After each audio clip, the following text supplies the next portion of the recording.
they had three major policies that were going to be followed.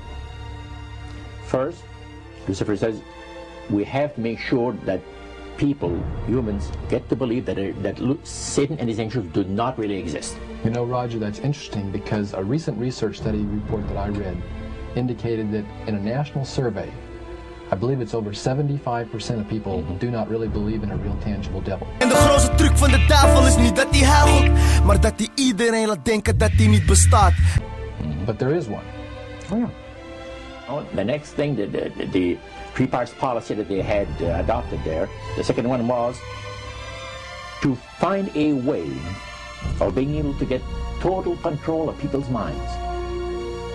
And that would be done by taking hypnotism out of the realm of the occult and introduce it as a new science for the benefit of mankind.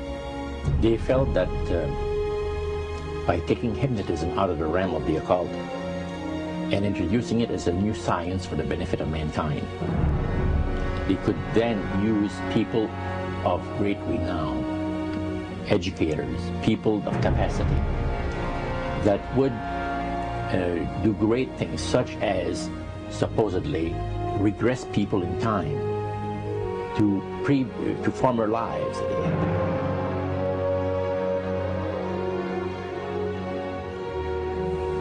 And of course, after the session is over, the person would not know a thing about ancient history.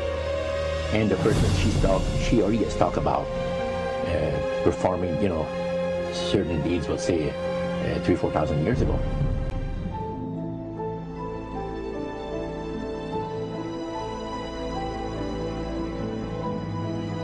But this was their strategy. Now, what this would do for the thing is this, that it would create in the minds of the general public, solidly set in the mind of the general public, an unwavering trust in that great deception.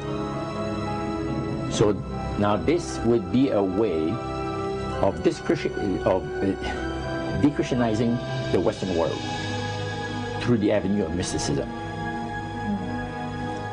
The three things were, number one, that they did not want Satan did not want the human family to think that he or his angels existed. Right.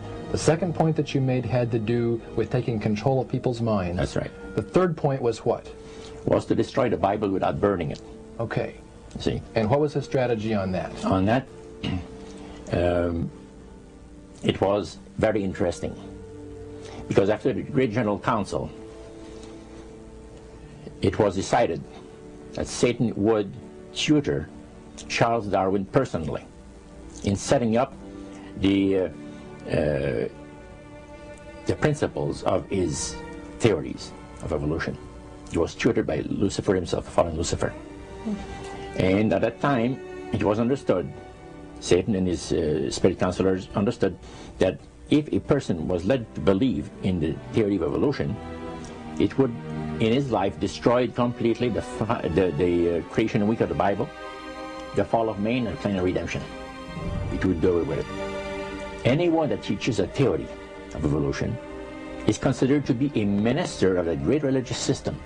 And he said that every teacher of that theory is recognized by the spirits as a person of great value and receives a very special unction from Satan himself, giving great power to induce spiritual blindness, to convince and convert.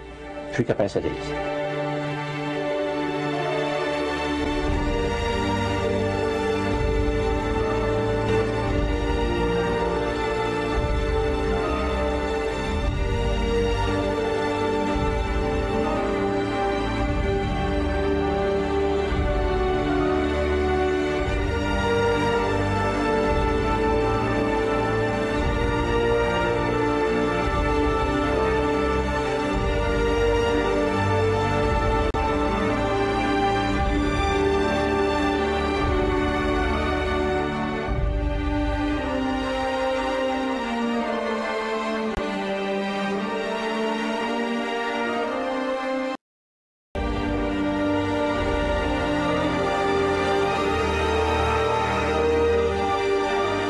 This is the grain plane, the master's grand plan for harvesting the nations, for harvesting the multitudes of the earth into his cause, just before the close of the great controversy between the forces of good and evil. It's going to be done in a unique manner.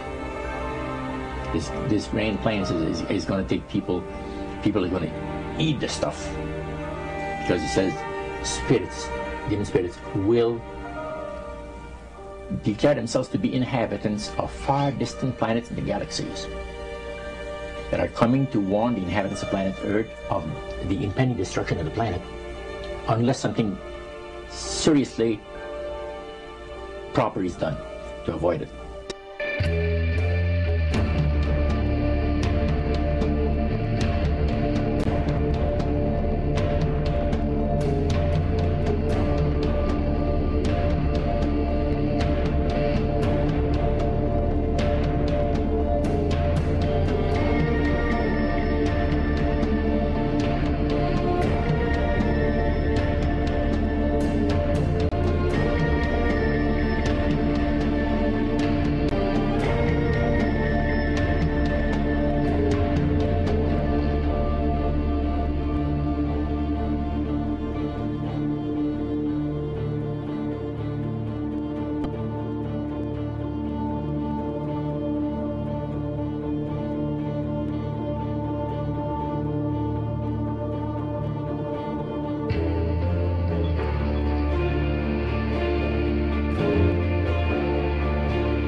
Let's use this metaphor. If you think about Aladdin and his lamp, you've probably heard of that.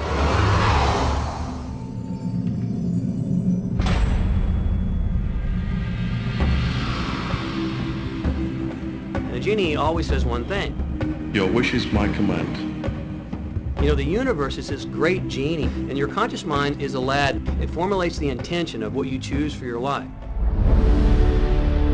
Dit is het grote geheim van het leven.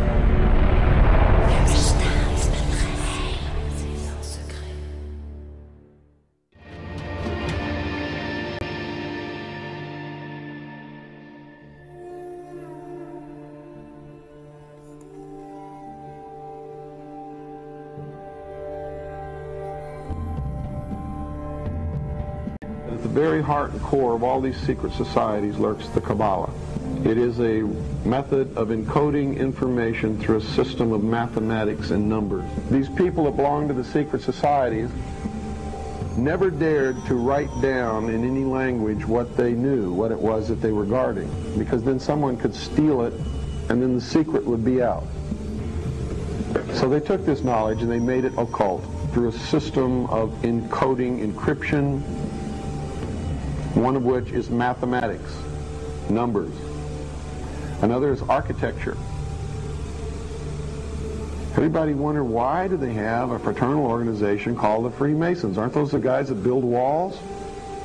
You bet they do. But every wall they build contains the secrets that have been kept and maintained throughout the ages, and it's encoded in the architecture and in the measurements of the buildings and in the mathematical formulas used to derive the geometry, the shape, the length and breadth and height of rooms. It's all encoded there.